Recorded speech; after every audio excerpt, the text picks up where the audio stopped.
Welcome once again to Talking Point. I'm Mayor Mike, and with me today, because we have now entered the snow season, is our Street Superintendent, Dennis Laidlaw. Welcome, Dennis. Thank you, Mike. So what I wanted to talk about in this episode, winter's here, and I tell people that scientific research seems to indicate that snowflakes cause memory loss.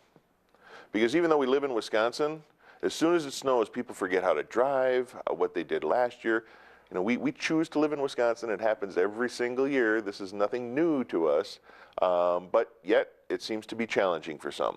So I wanted to talk to you a little bit today about, you know, what happens at the streets garage. So we have a number of plow trucks. We do brining. We do salting. All of this is in preparation for what the weather service tells us could be a whatever storm it happens to be, and we have to base decisions on a weatherman's guess. Exactly. We monitor 3 different weather services, and sometimes it seems like they're guessing, but for the most part, they're pretty accurate. We'll base a plan of attack. There's going to be different temperature ranges. There's going to be different rates of snowfall. There's going to be different timing for a storm. Some storms are 2 inches an hour for 10 hours. That's a bad scenario. How do you spread out a limited number of assets and crew to a longer event?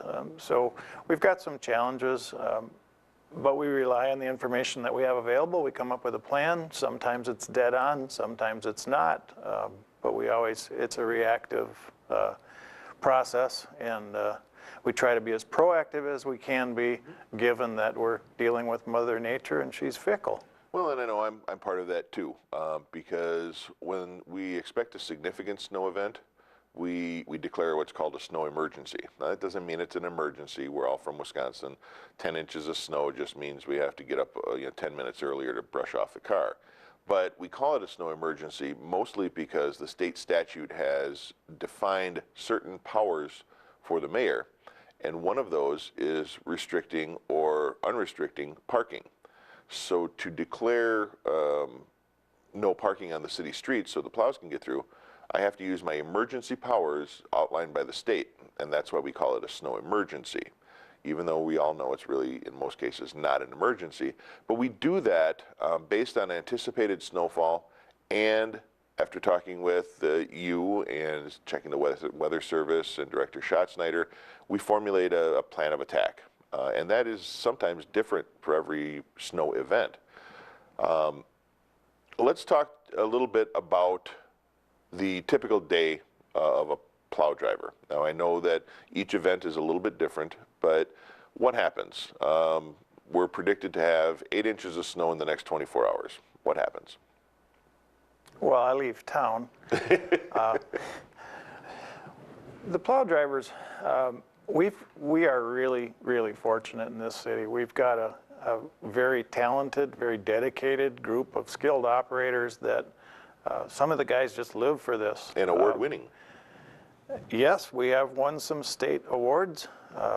Kevin Barkowiak has won twice, and he's a longtime operator. We've got guys that have been doing this over 30 years. That being said, we still do get an occasional mailbox. We had a former director that did a calculation to try to figure out exactly how do you put this in perspective, and he came up with the average driveway, it's like trying to clean your driveway with a spoon, given the number of assets that we apply to. We've got over 300 miles of road in the city. Lane miles, yes. About 160 miles of road, and I think about 380 lane miles. Yeah.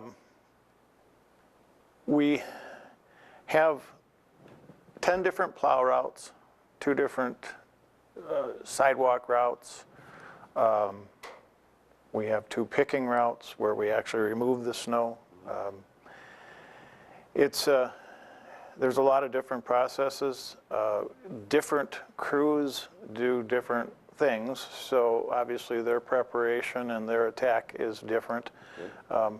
Each guy has a plow route, approximately the same number of the 10 plow routes about the same number of miles in each route, but they're different too. We have areas that are curb and gutter.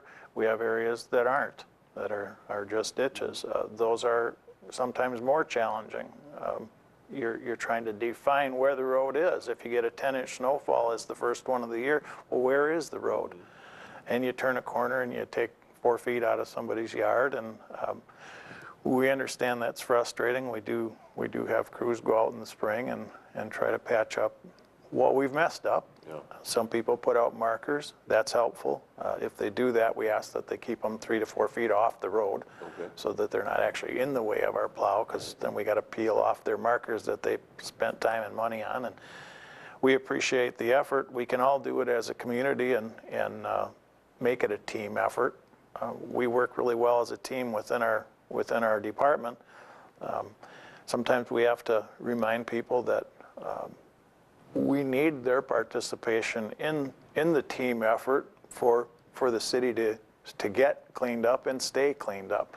We'll have situations where someone's frustrated or angry because we got snow in the end of their driveway or on their sidewalk, and they proceed to launch it right back in the street. Well, you know, there's really 3 problems with that. One, you just paid us to clean these roads. Yep. Another one is you might cause an accident that hurts your neighbor. Nobody wants that. Blowing your snow in the street is not the way to go. No, and the last one is there is an ordinance, and you can actually be cited and get I believe it's a $100 fine. That's rarely, most people are cooperative. Yeah. So fortunately, we don't need to go to that extent very often. But again, it's a community interest, so let's all work together. Yeah, and you know, like I said before, this is nothing new for most of us. We've lived here most, if not all, of our lives. It happens every winter. Yes. Nobody likes it after the first couple of snowfalls. I tell people that the first snowfall is really pretty, the second one is okay. By the third one, I am done. And I like the snow as long as it's gone by morning. And by the end of winter, a lot of people are swearing at every flake that falls. Yeah, yeah. But they got to remember that, you know, when we're done with our 10 or 12 or 14 hours of plowing, we go home and clean our driveways too. The ends of our driveways are plowed shut. Our sidewalks are full of snow. We don't slow down when we get to our house. We have too many miles to cover. We have to, the average plow goes 18 to 22 miles an hour. And that's something we should talk about, the physics. Now, I have a 4-wheeler with a plow, so I can push my snow in my driveway to my backyard. And from the very first snowfall, I always push it back as far as I can in the yard, because I have no idea how much snow we're going to get in the winter. And there was one time I didn't do it, and I stopped too short, and I wound up having to get bigger equipment in there to move the snow further back to pile more snow on, because there was so much snow that winter. So I always push it as far back as I can. When the plow drivers go through, there's a method to that madness too, if you will. They have to go through at a reasonable speed to propel the snow further back. We can't just go real slow and push it into the boulevards because the lanes would narrow up so much by the end of winter that you may not be able to get 2 cars past it. Right. Let's talk a little bit about the physics of the snowplow. So we have the curved blade that's designed to have an upsweep to it in some cases, and designed to push that snow up and over the banks. Talk a little bit about that. Well, you've pretty much described the tool. There's more to it. There always is. You have different kinds of snow. The Eskimos have how many different kinds of words for snow? Yeah.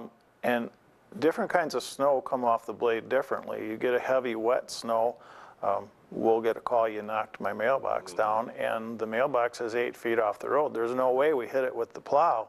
It's actually the slush slamming against that mailbox that, you know, maybe the pole's a little rotted or whatever, but that's what breaks it off. And you'll get soft powder, and that'll just blow up into the air and drift back on the road. Back in the road, yep. There's a wide range of what can happen. You start talking about physics, and I get nervous because it is a very changeable medium. and it goes all the way from like shaled ice all the way down to sloppy stuff that just sprays when you try to plow it. So there's a judgment call on a lot of what we do. There's a judgment call on planning prior to an event. There's a judgment call for each driver to, if you have curb and a boulevard and a sidewalk, you are going to try to put it all on the boulevard. If you have a curb with an immediate sidewalk, no boulevard, you may try to launch it over that, because you have to put it somewhere. Right. We'll get neighbors that live right next door to each other, one saying, could you go slower so it stays at the curb? And one saying, could you go faster so it launches into my front yard? Obviously, you can't do both on one street. So we let the driver pick his speed for what is appropriate for that snowfall, but again... But it's within the speed limits as exactly. well. And as you said, the average speed you said was 18 to 22 miles an hour. Yes, they are big trucks. Some of them have GPS on them. We do get complaints occasionally that, the driver went by at 50 miles an hour, and we look and, no, he was actually going 22, and he went by at 7:45 a.m., and it's a nice tool. It's loud and it's big, and it can seem like it's going very fast. Exactly. But that is really just a perception issue. But that's important to note, too, because I field calls every once in a while about, well, why didn't you start plowing before this? Or why did you start plowing so soon? Or why are you putting salt down so soon? Talk about that. When you get the information from the National Weather Service, multiple people get together and formulate a plan of attack for that particular snow event. Yes, and we've evolved. I've got a budget from 1945, yeah. And there was no salt purchased at all. There was no brine made. That they hadn't even heard of that at that point. They bought a couple $100 worth of sand, and that was it for the year. Yeah. So obviously we don't want to go back to horses and this sort of thing. So we keep moving forward. We have installed a brine facility. We make our own brine, which is a 23.3% solution of salt in water. It's to pre-activate the salt as it's dropping through the chute. Salt needs moisture to activate. If it doesn't have enough in the environment, you can accelerate its activation by adding water as it goes through the chute.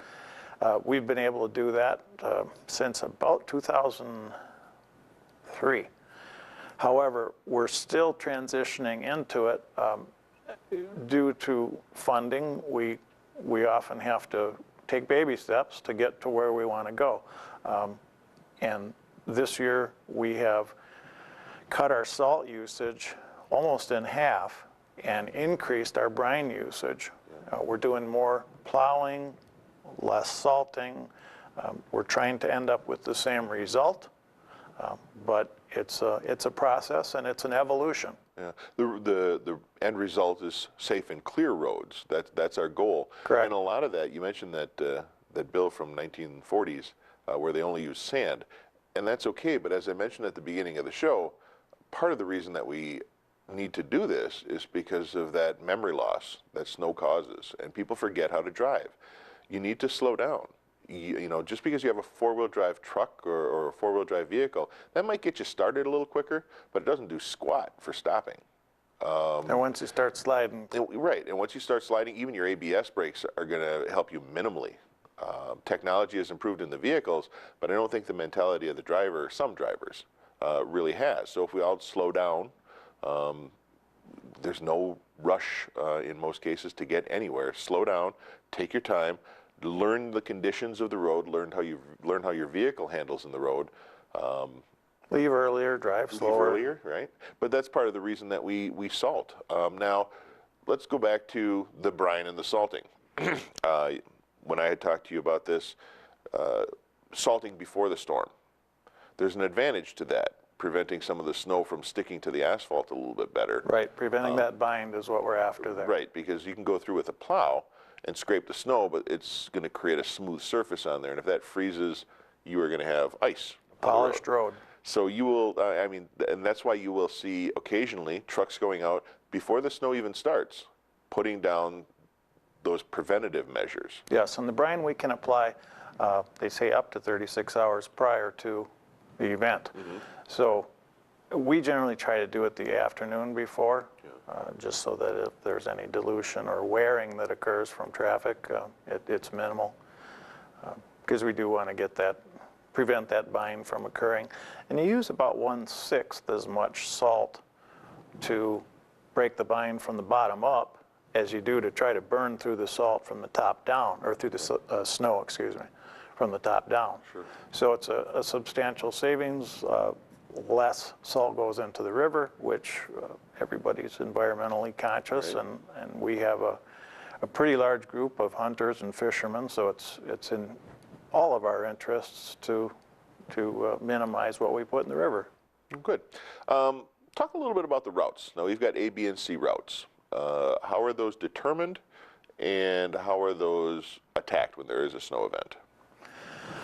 The A and B routes are our primary roads. They're all determined by traffic count. Okay. They've been done for years. All residents are within 2 or 3 blocks of an A or B route. So even if you live on a C route, you have access within a couple of blocks to cleaned and salted roads. We do give the A and B routes more treatment. They may get plowed with only 3/4 of an inch of snow on them and then resalted. Again, it's an issue of accessibility. We need people to be able to get out and get about, and we need emergency vehicles to be able to get everywhere. So we are the first round of defense as far as the emergency vehicles, and that goes year round. If there's a windstorm, we have to get out there and clear the roads before the emergency vehicles can get somewhere. So that's the A and B routes are our primary roads. Our tertiary and secondary roads will always get plowed if there's 2 inches or more. Quite often, if there's an inch, we'll do the A and B routes. And then there's another inch, and we'll do the A and B routes. And then the next day, we'll go back and clean up the C routes, which is all streets in the Stevens Point. Because the buildup does occur, and we don't want a 2-inch ice buildup by the end of the season either, because that gets to be a rough ride for a lot of people. So, and even if that occurs, sometimes we'll go back with a grader and cut that buildup. Okay. So it's a So it's give me an some involved examples process. of A and B routes. You know, Division Street, Main Street, Right, Michigan Avenue. Jefferson, Maria, North Point. You pick out pretty much any main thoroughfare, and it's going to be on an A and B route. You know, cul-de-sacs, obviously, they're going to be a C route. Right. Most of the residential neighborhoods are going to be a C route, but there's something that connects them, like if you look at the River Woods area, for example, down by McDill Pond on the south side, Heffron Street is an A and B, so is Minnesota, so is Michigan. So you've got a grid, Patch Street, Rice Street. You've got a grid of main drags that service all of these. You have to get to the smaller roads or the less traveled roads via the main routes, and those we give a little more attention to.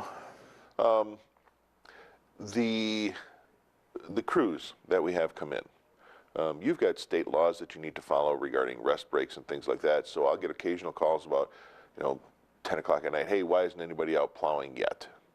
Talk a little bit about how you plan staffing during a snow event of, let's say, 8 inches in a 24-hour period. Well, it can be difficult. We try to plan so that we've got back-to-back 8-hour shifts. If it gets to be something like you just described, we'll probably go to 12-hour shifts, just because we don't have the manpower to fully staff the equipment for an extended period of 8-hour shifts. Even with 12-hour shifts, we can get like 4, and then it starts getting kind of hairy because you're 12 on, 12 off, 12 on, 12 off. That can only go for so long before your guys are exhausted. Well, that speaks a lot to the guys, the men and women of the streets department, who really have to plan their lives around snow events for the greater good of the city. Absolutely. And a moment's notice, you are now having to stay till 3 in the morning or whatever it happens to be. We've got some religious events around here. One of them is deer hunting. And we have a lot of guys that want to do that, but if it snows, they come in. Their deer hunting is done, and we're in doing our job. So you can go deer hunting.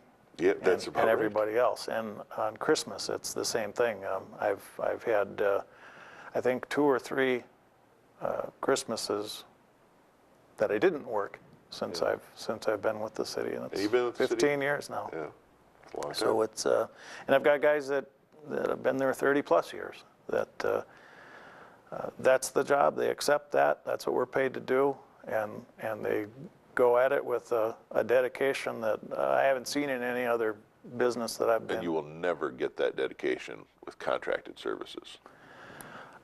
I don't feel that you would. No, and I tend to agree 100%. These are the men and women that live here, they work here, they take pride in their community. They're going to do what it takes to get the job done, just like almost every other citizen that has something to do. They're going to get the job done, whatever it takes. Right. And they do take pride in it. Yeah. To the point where if I make the wrong call, I get criticized by the guys that work for me. Yeah. And again, part of having a successful team is having people that feel comfortable with doing that. None of us knows everything, and to have these experienced guys come in and say, hey, you missed the ball on this one. We need to go back and do A, B, and C. It's helpful, and it is a team effort. Yeah. How about sidewalks? You do sidewalks, city-owned sidewalks? I know you work with the Parks Department too. The Parks Department has a few they have some routes and that they take care of. And we usually have a couple guys out after an event. Now, the city ordinance says that you have to have your sidewalk done if you have a boulevard within 24 hours of the end of the snowfall, right. Or 48 hours if you don't have a boulevard. And the city as a unit by state law actually has 2 weeks. So sometimes that is not treated with the same.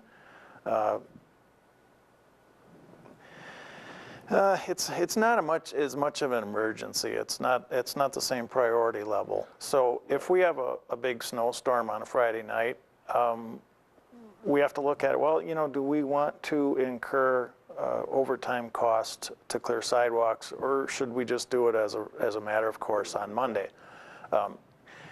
And it's rare that we come in after hours to do sidewalks, but we do them. We do a whole bunch of city lots. That's actually an entire additional route. We remove snow from various areas of the city. Downtown, some of the churches, some of the school areas. Because as you stated earlier, the roads will narrow up to the point where you can't even use them.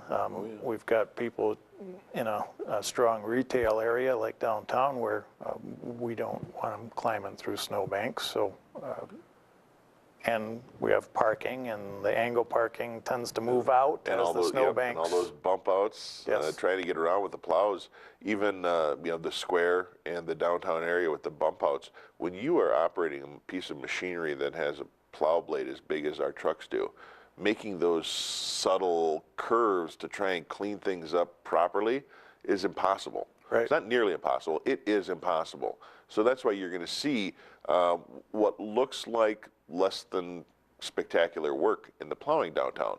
But then you also have the business owners downtown who are required to keep the sidewalks clear. They need someplace to put the snow. Well, we don't want people putting it into the street because that's illegal and that creates hazards. So it's very challenging in areas like that to try and keep the street and the sidewalks clear in those heavy areas. Right, and none of us want it in our yard or in front of our door, but unfortunately that's kind of how it works. We all get some, and we all gotta take care of what falls in our area. Again, this is nothing new. We deal with this every single winter. Let's talk about some of the things that citizens might be able to do to help make our plow drivers' jobs a little bit easier. One of the things that I do is I shovel an extra area or blow an extra area on my boulevard when the snow is done so I can put my garbage cans there. I have seen people put their garbage cans on top of the big snow pile, and the garbage cans are very tippy, so when the guys come to pick up garbage, it becomes a challenge too. What are some of the things that the citizens can do to help make your jobs easier? Well, we have an online guide as far as garbage cart placement. You can shovel an area like you do. You can just put wheels to the curb, or this time of year, wheels to the snow pile. Sure.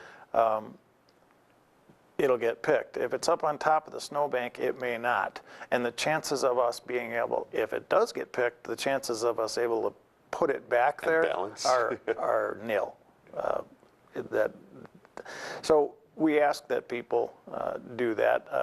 Some common sense things, when you clear the end of your driveway, if you blow it as you're facing out from your house, if you go to the right of your driveway, then when the plow comes by, it's not going to push that right back into your driveway. No, it'll push it into your neighbors. Well, and it moves along that way. You're right. And that's logical, because I do that. I shovel it out as best I can, but I always tend to favor that, in my case, the right side of the driveway. Downstream side. The downstream side. Yes. So it doesn't take this big pile over on this side, push it into my driveway. I still have to plow my driveway out when the snow plows go through initially, and then when they come for the clearing path. So it's the same challenge that every single person in the city has. Including us. Including the drivers. That's what I like to remind people of. We still have to go home and do our driveway and our end of our driveway and our mailbox and whatever we have. Right. We still have to do that just like everybody else does. So please don't get mad at us just for doing our job. We're trying to do the best we can with limited resources, and I think the guys do a great job. And they do. We get compliments every year, and we want to talk about a couple of the other things, not just plowing your driveway and making sure that the carts are safe, but how about fire hydrants? I know that's not really your area of expertise, but the firefighters, if there's a fire in the neighborhood and that fire hydrant in your neighborhood is plowed in with snow, it's extra challenging to have those firefighters have to dig out the hydrant. So we ask that property owners clean out around a fire hydrant if it's in front of their house. That's kind of an age-old accepted, same with the handicap ramps at the corners. Right. So if it's your corner, please take care of the ramp. There's people that really depend on those. Yeah, agreed. So I want to thank you very much for taking the time Thanks for coming having in me. and explaining a little bit about the challenges that your job faces. We don't often see that. We see we're very frustrated that we have to plow out our driveway and shovel our sidewalks, and the plow truck comes through and throws more snow on it. It gets very frustrating for the property owners. Absolutely. But I think if we all understand that everybody has a job to do, this is no different than it was last winter. We chose to live here in Wisconsin, and if we all work a little more patiently, drive a little slower, shovel a little more thoroughly and properly rather than throwing it out into the streets, we'll all get along through winter much, much better. Absolutely. So thank you again for joining us. I've been talking with our street superintendent, Dennis Laidlaw, and have a Merry Christmas, a Happy New Year, and until next time, I'm Mayor Mike, and we've been Talking Point.